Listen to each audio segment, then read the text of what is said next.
dia, irmãos, graças e paz. Gostaria de compartilhar com os irmãos hoje a reflexão no texto que se encontra em Marcos, capítulo 8, dos versículos 14 até o 21.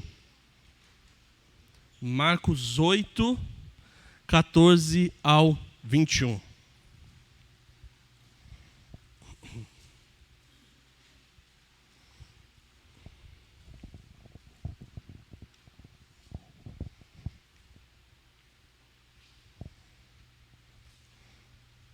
Diz assim a palavra do Senhor.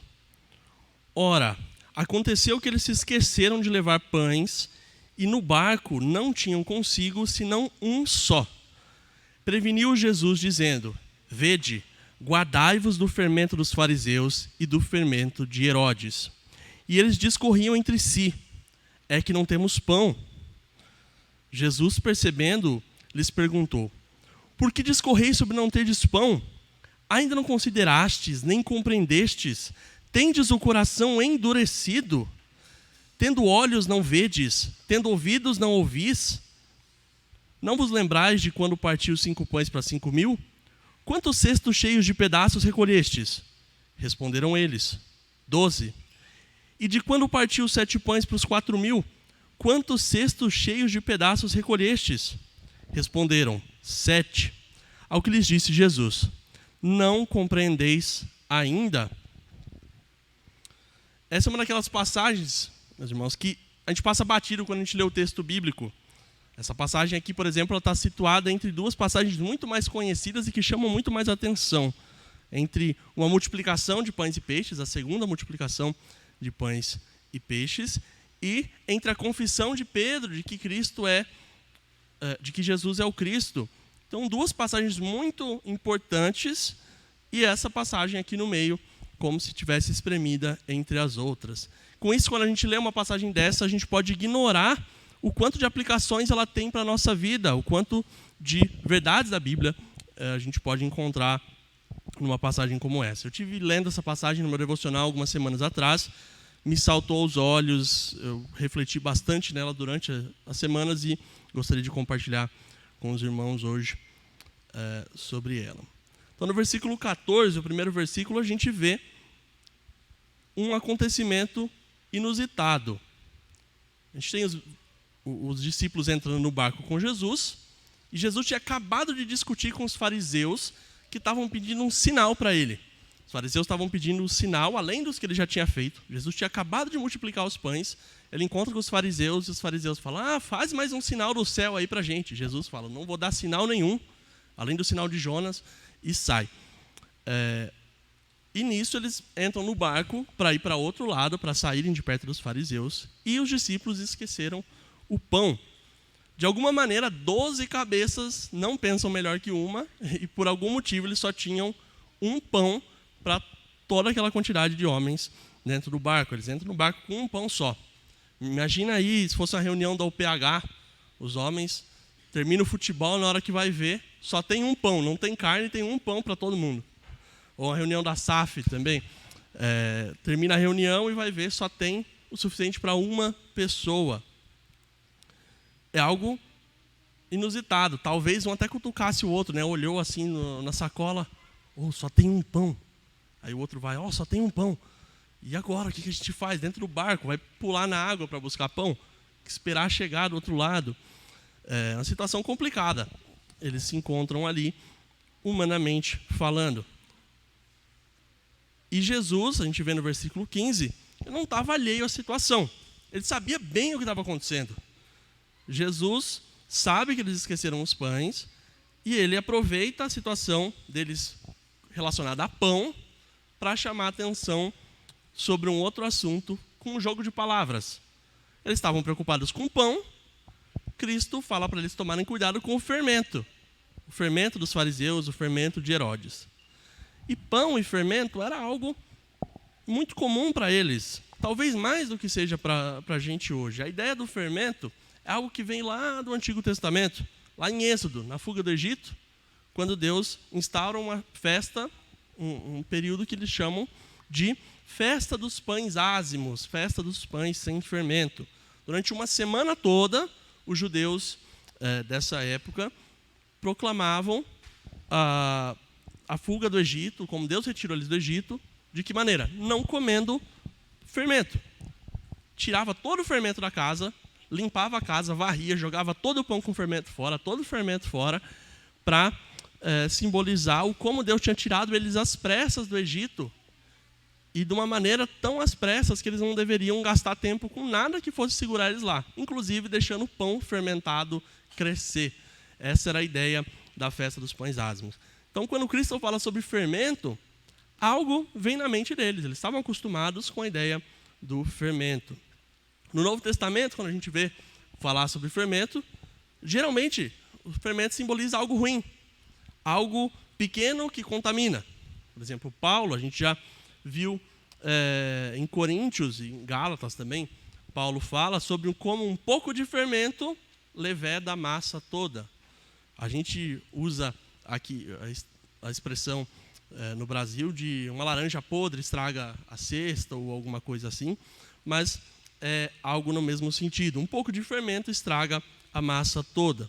Então, nesse caso aqui, Cristo está apontando algo que eles entendiam bem também, que o fermento era algo pequeno que fazia crescer, que poderia tomar proporções maiores.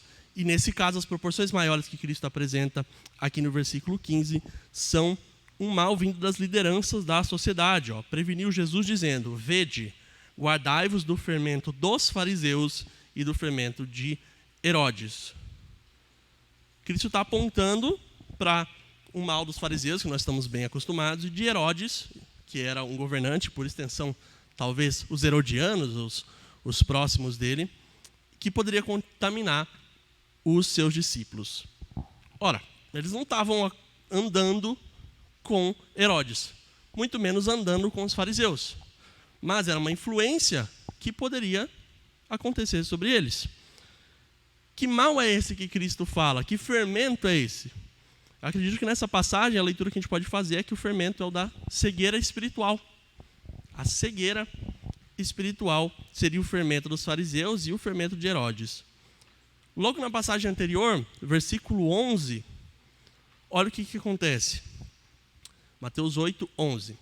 E saindo os fariseus, puseram-se a discutir com ele e, tentando-o, pediram-lhe um sinal do céu. Os fariseus não tinham poucos sinais, não tinham visto poucos sinais de Cristo. Tinham visto já muitos sinais de Cristo. Não era falta de sinal. Não era falta de motivos para crer que Jesus era o Cristo. Na passagem paralela a essa, no Evangelho de Mateus, Cristo até responde para eles: chegada a tarde, vocês dizem, vai ter bom tempo, porque o céu está vermelho. E pela manhã vocês dizem, hoje haverá tempestade, porque o céu está de um vermelho mais sombrio. Sabeis discernir o aspecto do céu e não podem discernir os sinais dos tempos? Uma geração má e adúltera pede um sinal, e nenhum sinal será dado, senão o de Jonas. O que a gente entende por isso? Que eles estavam preocupados com sinais materiais, com sinais físicos, com sinais do céu, da chuva, do tempo, ignorando os sinais espirituais da vinda de Cristo, que já estava ali na frente deles. Eles queriam algo concreto, algo material, algo que fizesse eles acreditarem na vinda do Messias em Cristo. Mas a verdade é que, com a abundância de sinais que eles tinham, nenhum sinal para eles seria suficiente. Eles só pediam mais sinais e mais sinais, mas nunca isso bastaria. Eles estavam cegos espiritualmente. Da mesma forma, Herodes também teria uma cegueira espiritual que Cristo alerta para os seus discípulos. Quando Herodes recebe a palavra de João Batista, ele fica cego, manda decapitar João Batista. Esse é Herodes que nós estamos falando aqui.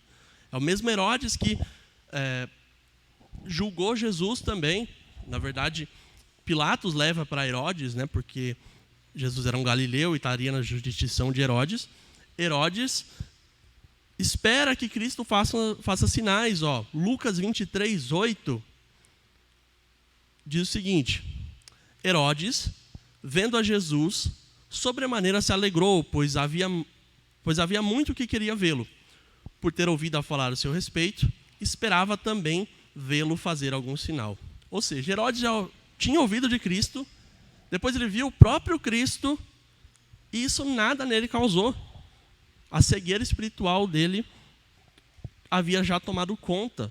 Ele queria mais sinais, mas para quem está de olhos fechados, você pode fazer quantos sinais você quiser, quão perto do rosto quiser, essa pessoa nunca vai enxergar. Uma pessoa espiritualmente cega está de olhos fechados e nunca ela vai ver, não importa quantos sinais você faça. E no versículo 16 nós temos a resposta dos discípulos. E ela já começa a mostrar a razão de Cristo ter advertido isso. Olha comigo o versículo 16. Eles discorriam entre si. É que não temos pão. Então eles ouvem isso, Cristo falando de fermento, e na cabeça deles eles associam. Cristo está falando isso só porque a gente não tem pão. Está dando uma dura na gente porque a gente não tem pão. Eles ouvem isso e associam a coisa errada, uma visão materialista. Cristo está falando isso é porque não tem pão. O mesmo Cristo que havia poucos dias, ou talvez poucos minutos, a gente não sabe o tempo entre as duas coisas, mas o mesmo Cristo que já havia multiplicado o pão 2 vezes, eles acharam que o que Cristo estava falando era por causa de pão físico, a visão apegada materialista das coisas. Um comentarista, quando ele fala sobre esse texto, ele até nota que a reação dele seria assim: fermento? Isso me lembra que eu esqueci o almoço. Assim, tudo que Cristo falou não importa. Importa que ele falou a palavra fermento, e isso me lembrou do meu almoço que eu esqueci em casa. Isso causa um aborrecimento em Cristo. Cristo fica aborrecido pela ignorância deles, né? Imagina, você está querendo falar alguma coisa e a pessoa, estou com fome, não tenho comida. Nossa, que coisa, né? Para de prestar atenção no que você está falando. É isso que Cristo enxerga quando ele olha para eles falando sobre o pão. Isso aborrece Cristo. Não que ele não soubesse disso, não que ele não soubesse da preocupação dele com os pães, mas a indignação justa vem a Cristo e é o que faz ele fazer as indagações seguintes. Versículo 17. Jesus, percebendo-o, lhes perguntou: por que discorríeis sobre o não ter pão? Ainda não considerastes, nem compreendestes? Tem o coração endurecido? E aqui Cristo começa a tentar levar eles para enxergar o valor espiritual do que ele está falando. Ele não está falando sobre pão físico, ele está falando sobre coisas espirituais. Ele estava focado nas coisas espirituais, enquanto os discípulos estavam focados nos aspectos puramente materiais. Eles não conseguiam entender o que Cristo falava, por quê? Porque eles já estavam sendo afetados pelo fermento da cegueira espiritual que rondava ali a sociedade judaica. Quando Cristo fala sobre isso, quando ele pergunta para eles se eles ainda não consideraram, nem compreenderam, se eles têm o coração endurecido, é tanto sobre falta de entendimento quanto de dureza de coração. E aí Cristo vem com uma acusação no próximo versículo que é ainda mais dura. Versículo 18. Tendo olhos, não vedes? Tendo ouvidos, não ouvis? Para nós, hoje, lendo isso, a gente lê assim, parece mais uma exclamação de indignação qualquer, do tipo, você está cego? Está surdo? Não está ouvindo o que eu estou falando? Mas isso aqui é algo muito mais pesado do que isso. Cristo usa exatamente termos que aparecem várias vezes no Antigo Testamento. Sobre ter olhos e não ver, ouvidos e não ouvir. São expressões que aparecem na Escritura hebraica diversas vezes e que os discípulos estariam familiares. Eles iam pegar a mensagem rapidamente. Quando Deus fez aliança de novo com o povo, lá em Deuteronômio 29, Deus disse para o povo que eles já tinham visto grandes sinais, mas que o Senhor não tinha dado a eles um coração para entender, nem olhos para ver, nem ouvidos para ouvir. Isso era uma passagem familiar com eles. A mesma figura é usada pelos profetas para acusar o povo constantemente. Ezequiel usa a mesma figura, Jeremias usa a mesma figura, Isaías 6, na passagem que o Senhor toca a língua de Isaías com uma brasa, o Senhor fala que ele pregaria para um povo e eles ouviriam, mas sem entender, veriam, mas sem perceber. O mesmo trecho aparece lá em Salmo 115, do 4 ao 8, diz o seguinte: os ídolos das nações são prata e ouro, obra de mãos humanas. Têm boca e não falam, têm olhos e não veem, têm ouvidos e não ouvem, têm nariz e não cheiram, têm mãos e não apalpam, têm pés e não andam, som nenhum lhes sai da garganta. Tornem-se semelhantes a eles os que os fazem e todos aqueles que neles confiam. Quando o Senhor fala isso, Ele está trazendo algo que deveria estar na mente dos discípulos e que eles entenderiam facilmente. O Salmo 115, assim como todos os salmos, eram músicas, como a gente canta, a gente decora a letra. Quando Cristo fala sobre eles terem ouvidos e não ouvir, sobre terem olhos e não ver, eles deveriam lembrar de que a imagem que Cristo está trazendo é que se você ama e serve ao Senhor, você se torna mais parecido com Ele. Mas, se você serve a outras coisas, ídolos cegos, ídolos surdos, coisas que não te ouvem, não falam com você, que não são o Deus verdadeiro, você se torna como essas coisas. Você se torna parecido com aquilo que você adora. Esse é o resultado de quando nós colocamos a nossa atenção e nossas prioridades em outras coisas. Desse modo, assim como ídolos inanimados, nós nos tornamos cegos e surdos à voz de Deus. Quando nós confiamos no pão que não nos ouve, não fala conosco, nós deixamos de ouvir a voz do próprio Deus dizendo conosco. É isso que nós vemos nessa passagem. E aí Cristo parte então para refrescar a memória deles, de algo que eles deviam estar muito bem familiares a esse ponto. Jesus já tinha alimentado a multidão 2 vezes, de uma forma milagrosa, 2 ocasiões em que Cristo pega poucos pães e alimenta uma multidão. E assim, ainda assim eles continuavam perplexos. Eles tinham visto Deus alimentar 5.000, depois 4.000, e de repente eles têm um pão e na cabeça deles eles não ligam os pontos. Eu estou com alguém que alimentou a multidão. Eles não conseguem lembrar isso, e Cristo vai os lembrar a partir do versículo 18. Não vos lembrais de quando partiu 5 pães para os 5.000? Quantos cestos cheios de pedaços recolhestes? Eles disseram 12. E de quando partiu 7 pães para os 4.000? Quantos cestos cheios de pedaços recolhestes? Eles disseram 7. Jesus já tinha alimentado a multidão 2 vezes e eles não entendiam o que aconteceu. Na segunda multiplicação, eles estavam tão perplexos que, quando aconteceu a mesma situação da primeira vez, eles perguntaram para Jesus.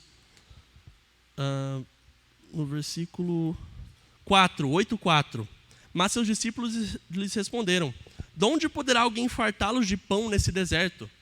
Era uma incredulidade, uma cegueira espiritual muito grande, que não conseguia entender a figura de Cristo ali. E o sentido bíblico de lembrar, geralmente, não é só trazer um fato à memória, é agir de acordo com essa lembrança. Então Jesus volta a atenção deles para algo que eles já deviam saber, para que eles agissem conforme aquilo. Se eles já sabiam que Cristo tinha multiplicado 2 vezes, eles deveriam agir com a confiança a confiança no Deus que faz milagres em abundância. Cristo quer fazer eles notarem